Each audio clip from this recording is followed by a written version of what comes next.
on the order book is different because you always have somebody who sell and then you buy.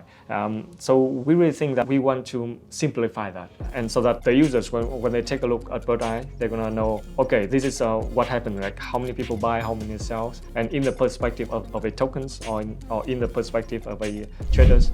The price is the most popular reason why people go into Birdeye to look at. But for the more serious traders, they take a look at more things than just the price, right? They're gonna take a look at all the holders, on the traders. They're gonna look at how the token performance is performing and how many people is actually hold that. So we try to open as much as possible about our data. Currently, we have the free API data about the price, token price, and some of the things like recent trades and things. We do have a paid options for more frequent token price update and stuff like that, and we will add more. It's like whatever the market needs, whatever the users need, we want to just open it up so that people can get easy access. Yeah, I think one of the cool things is you mentioned before the difference between like who's buying and who's selling, because sometimes people, when they're trading, they don't realize that when there's a buyer, there's always a seller. Yeah. But also, like, how do you say who's the buyer in that situation, right? I guess that's you're measuring takers, is that correct? Or like, how do you think about it? Like, because I think there's a metric you guys have, right? Like,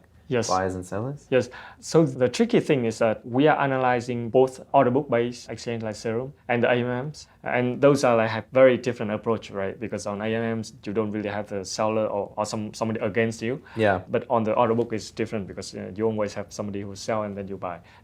So we really think that we want to simplify that. And so that the users, when they take a look at Birdeye, they're gonna know, okay, this is what happened, like how many people buy, how many sells, and in the perspective of a tokens or in the perspective of a traders. If they want to know something like as specific as something like you say, buy and sell and things, then we may have some customized dashboard for that. But for now, the general traders, they only want to know about the token performance. And that's what we do. We simplify that and we try to bring the order book and the AMMs into the same interface so that we can aggregate the data and to unify that. Yeah, it's necessary because if someone's buying 10 USDC worth of a coin, maybe they don't care which venue they're swapping it at, right? So it makes sense to bring it all together. You mentioned there that the traders are mainly perhaps the people that would look at this kind of information.